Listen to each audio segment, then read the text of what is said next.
WHO memperingatkan krisis gangguan mental akibat pandemi. Di mana-mana terjadi tingkat yang sangat tinggi terhadap kenaikan jumlah orang yang mengalami depresi dan stres. Baru-baru ini bahkan di Indonesia diadakan sebuah survei terhadap 1.522 orang dan hasilnya sangat amat mengejutkan. Karena 64,3% ternyata mengalami kecemasan dan depresi yang sangat amat tinggi. Sungguh mengerikan kenyataan ini. Apa yang sebenarnya sedang terjadi di hari-hari ini, di sekitar kita, di seluruh dunia? Siapa saja yang bisa menjadi korban dampak dari keadaan pandemi ini? Siapa saja yang bisa menjadi korban gangguan mental? Apa yang bisa kita lakukan? Dan kenapa semua ini bisa terjadi? Bersama saya, Sion Junita, kita akan menemukan jawabannya. Hari-hari ini, dari kanan, kiri, dari Sabang sampai Merauke, dari bahkan bangsa-bangsa yang lain, kita mendengar berita-berita yang sangat tidak mengenakan. Si A kena virus, si B kena virus, kota A, zona merah, kota B sudah mulai hijau, masih kuning. Sangat mengerikan. Orang tidak bebas kemana-mana. Rumah sakit penuh, bahkan ditolak-tolak. Ekonomi anjlok. Semuanya itu menyesakkan dan membuat kekhawatiran yang sangat amat tinggi. Saya percaya, saya bahkan juga mengalaminya. Saya mengalami ketakutan itu, kecemasan itu pada awalnya. Ketika saya belum tahu apa yang menjadi jawabannya. Sungguh keadaan di sekitar kita ini membuat kita menjadi sangat amat khawatir. Bukan hanya orang dewasa, bahkan ternyata anak-anak pun kena dampaknya.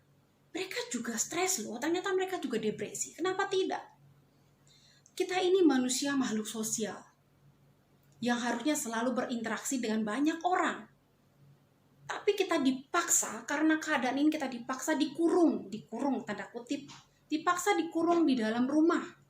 Ataupun kalau boleh keluar sangat terbatas.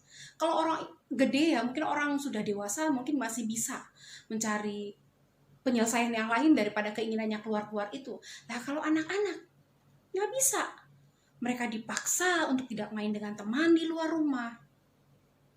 Begitu mereka main, orang tuanya stres, marah, takut. Ya orang tuanya marah-marah karena takut. Ketakutan dirinya sendiri aja belum beres, ini takut juga anaknya ikut tertular. Itu sebuah reaksi yang sangat normal. Jadi anak-anak stres juga banyak jumlahnya. Orang dewasa yang stres juga banyak jumlahnya.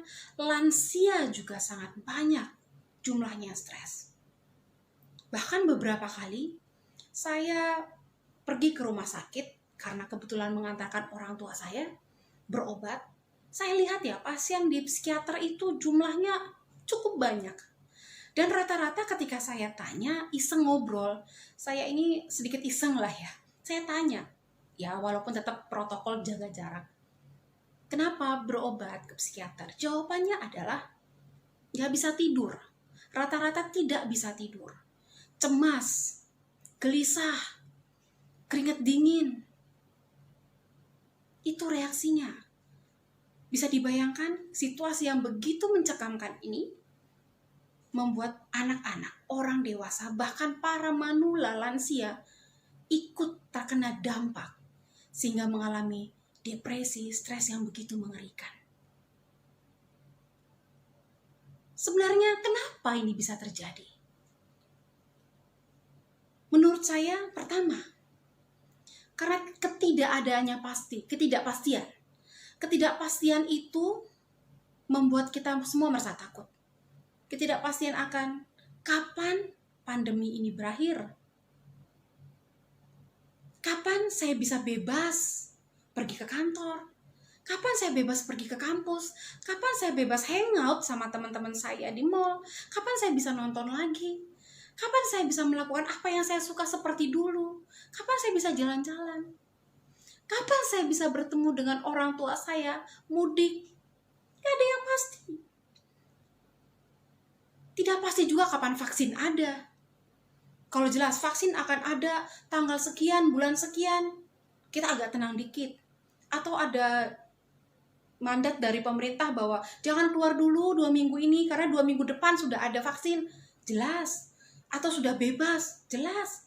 Ini tidak ada kejelasan. Itu faktor utama yang membuat kita semua menjadi cemas, yang mengakibatkan stres. Yang kedua, ketidakmengertian atau ketidaktahuan. Kurangnya informasi tentang virus yang sedang berkembang ini, dan kurangnya pengetahuan cara menanggulanginya dan cara menyikapinya. Karena semua orang sedang sibuk dengan pikirannya sendiri, sampai lupa untuk belajar mengedukasi diri sendiri, juga menolong orang lain. Ya, memang kita harus menjaga diri dengan baik. Tapi jangan lupa juga mengedukasi orang lain kalau kita tahu informasi. Kalau kita tahu bagaimana penyebaran virus ini, harusnya kita tidak terlalu paranoid, tidak terlalu ketakutan yang berlebihan. Orang dia tidak bisa terbang lewat udara kok. Ini enggak, manusia yang satu masih di sana, yang satu di sini, jaraknya jauh banget, kita tetap pakai masker, sampai 4 lapis, sampai sesek. Belum lagi, apa-apa harus disemprot-semprot semua. Baru beli makanan, habis belanja, semprot semuanya sampai benar-benar bersih menurut kita. Yang kita sedang puaskan ini kan batin kita. Itu virusnya, bakterinya habis sih kita nggak tahu sebenarnya, nggak kelihatan juga kok. Ketidakmengertian, ketidaktahuan itu yang membuat semua kejadian ini terjadi. Kurangnya edukasi. Sudah ada edukasi, kurangnya mau belajar. Mungkin pemerintah dari pihak kesehatan itu sudah kasih ya. Saya suka lihat brosur-brosur atau flyer-flyer yang tips-tips supaya terhindar dan tidak terpapar sama virus itu, tapi ternyata banyak juga orang yang tidak mau baca. Padahal di grup-grup sangat banyak beredar informasi-informasi yang sangat menolong. Tapi tidak mau baca. Akibat malas membaca, maka kita tidak mengerti apa informasi yang penting buat kita. Terus bagaimana? Ketidakpastian, ketidakmengertian, itu membuat kita jadi cemas. Terus, apa yang harus kita lakukan dalam kondisi seperti ini? Apakah kita terus meratapi, menangisi kondisi ini? Ataukah kita mau melakukan sesuatu? Oke, kita harus cari solusinya. Saya punya beberapa tips. Tips yang pertama adalah kita harus bisa mengenali diri kita sendiri. Apa yang sedang saya rasakan? Kenali apa yang menjadi perasaan kita. Takutkah? Cemaskah? Sedihkah? Karena beda cara menanggulanginya. Kalau takut beda, cemas beda, sedih beda. Kenali apa yang menjadi masalah sekarang dalam diri kita. Yang kedua adalah mengontrol yang bisa dikontrol dan berdamai dengan yang tidak bisa kita kontrol. Apa yang bisa kita kontrol? Pertama, kita bisa mengontrol tulisan-tulisan kita di medsos. Benar? Artinya kalau kita mau tulis status di Facebook, di Instagram, kita masih bisa atur kan? Orang lain tidak mengaturnya. Itu bisa kita kontrol. Nutrisi yang masuk ke dalam tubuh kita untuk menaikkan kesehatan kita juga bisa kita kontrol. Makanan, minuman yang sehat bisa kita masukkan. Oke, apalagi? Kita juga bisa mengontrol jam tidur kita, jam bangun kita, jam berolahraga kita. Kita juga bisa kontrol apa yang bisa kita hasilkan, karya-karya positif apa yang bisa kita hasilkan di masa pandemi ini. Terus apa yang tidak bisa saya kontrol? Banyak hal yang tidak bisa kontrol. Pertama, kita tidak bisa kontrol jumlah orang yang naik atau turun kena virus ini. Nggak bisa kita kontrol kok. tiba-tiba turun, tiba-tiba naik, turun lagi jumlah penderitanya. Kita juga tidak bisa kontrol kebijakan-kebijakan pemerintah. Kalau kebijakan sudah turun, ya harus ikut aturan. PSBB ya PSBB harus diikutkan. Kita nggak bisa campur tangan dan tidak bisa kita kontrol. Dan apa yang harus kita lakukan terhadap hal-hal yang tidak bisa kita kontrol? Berdamai. Tidak ada pilihan lain. Kalau kita terus-terusan berseberangan dengan apa yang tidak bisa kita kontrol, itu mengakibatkan stres tingkat tinggi. Contoh, disuruh untuk kita PSBB. Kita marah-marah. Dengan Anda marah-marah, apakah PSBB dihentikan untuk Anda? Tidak. Anda langgar, Anda kena sanksi. Atau harus pakai masker ketika berada di luar rumah, atau berdekatan dengan orang lain, atau masuk ke bank.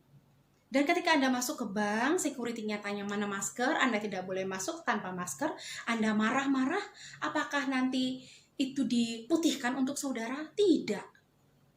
Jadi mau tidak mau harus berdamai dengan apa yang tidak bisa kita kontrol. Apalagi yang bisa kita lakukan supaya kita ini tidak terlalu stres, terjadi stress release? Yang lain adalah coba kembangkan apa yang selama ini belum kita kembangkan dalam diri kita. Ini saatnya, waktunya kita mengembangkan hobi-hobi kita. Saya lihat beberapa teman-teman saya di Facebook, di Instagram, yang dulu saya tahu dia tidak pernah bikin kue, tidak pernah masak. Hari-hari ini ketika pandemi sedang berlangsung, kok ya rajin ya posting baru selesai masak kue bolu, besok bikin brownies, besoknya lagi masak apa dan apa dan apa, ternyata bisa. Dan itu menghasilkan. Senangnya kita di rumah dekat dengan keluarga, menghasilkan juga ternyata. Ternyata pandemi tidak selamanya menakutkan. Apalagi yang bisa kita lakukan?